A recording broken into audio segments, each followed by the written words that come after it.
What's up mga kaibigan? Nandito naman ang nagtitipid ng manggagawa sa Pilipinas, OFW sa Pinas, si Mark, no? Pasport naman mga kaibigan, bago tayo kumain ng tanghalian. Tipid na naman tayo mga kaibigan. Tamang tama, ang ulam natin ngayon ay patok sa tag-ulan. Maulan mga kaibigan, no? Tingnan nyo naman sa likod ko, umuulan talaga yan mga kaibigan. Kaya, pag-chicharon tayo. Ito, ang kumakain nito, madalas yung mga nagpupulutan, no? Pagpulutan pero tayo ay pang-ulam. Ano yan? Hipon yan mga kaibigan, no? Ano ba tawag na ito? Chicharon hipon. Basta ito na yan, no? Chicharon hipon, no?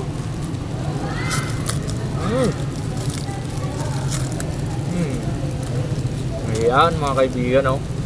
Dami tayong ulam ngayon. Pang mayaman to mga kaibigan. Pang mayaman kasi mga nagiinom mayaman yan eh. Mayaman yan mga nagiinom na yan. Tayo mahirap lang tayo eh. Kaya yung pinupulutan nila ay pang ulam natin, ano? Kasi yung mga manginginom mayaman yan, mapera yan eh, kaya nagiinom eh. Siguro kung mapera din ako, nagiinom din ako lagi. Buti lang wala akong sapat na pera kasi mababa lang sahod. Sabi? Kaibigan, nandito pa rin pala tayo mga kaibigan sa elevated plaza ng Dait Camarines Norte.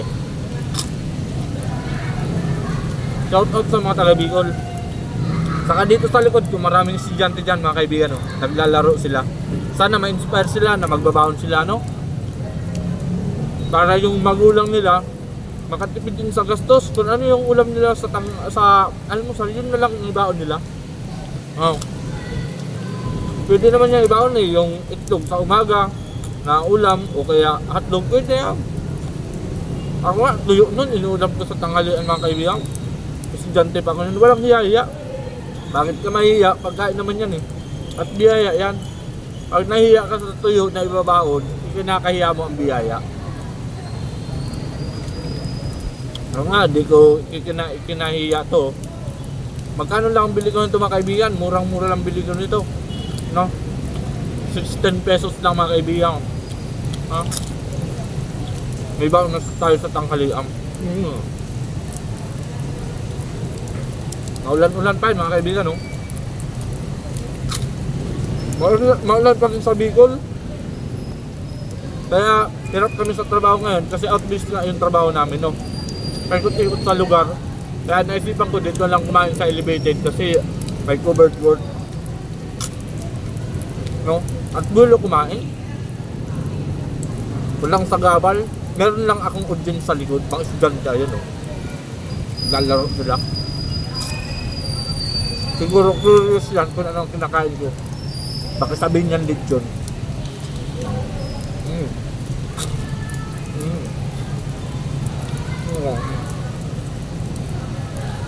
Hipon na hipon ang lasa mga kaibigan. Gamit ko damat.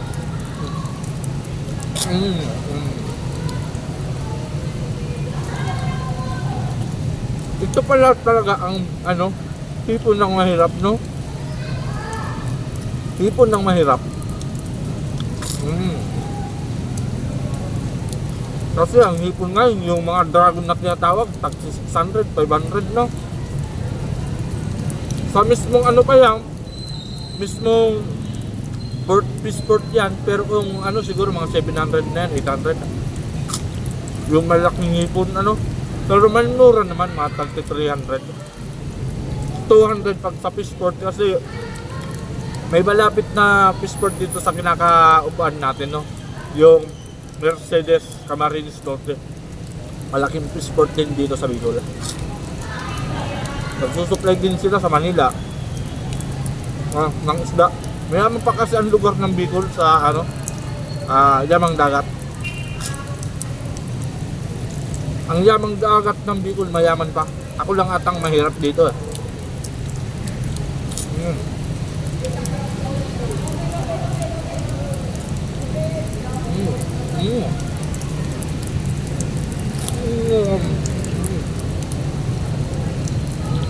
Nom.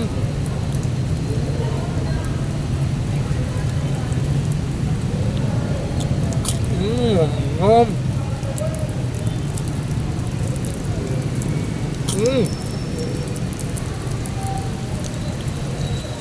Baka this month mga kaibigan, kasi nagpangako naman yung boss namin. Tapos yun, natataasan na daw yung sahod namin. Sana nga, taasan na eh. Para baka magkakatotoong hipon na tong kakainin natin dito. No.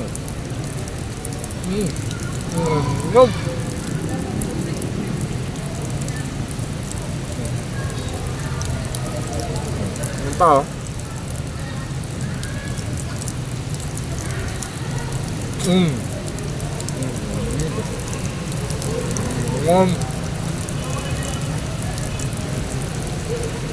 Paldo tayo sa ulan ngayon mga kaibigan oh. Grabe na mga kaibigan, masabaw na oh. Kalong lumalakas ang ulan.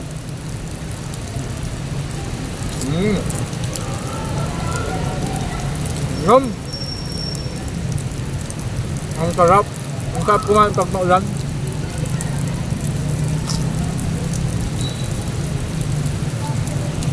Yung mga nasa bahay nito sigurado pakapi-kabi lang yan eh. Lagpas na pala tayo ng alas 12 kumain mga kaibigan. So, 12:20 na eh. Naghanap ako ng pisto na makakainan eh.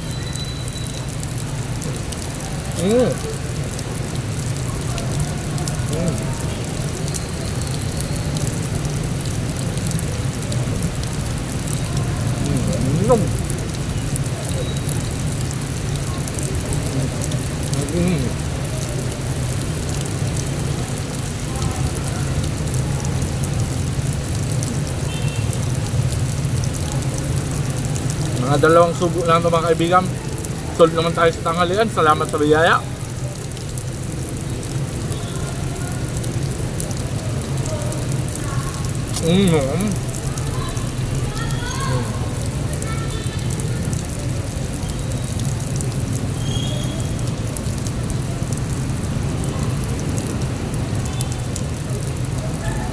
Busog ako nila yung to the max mga kaibigan.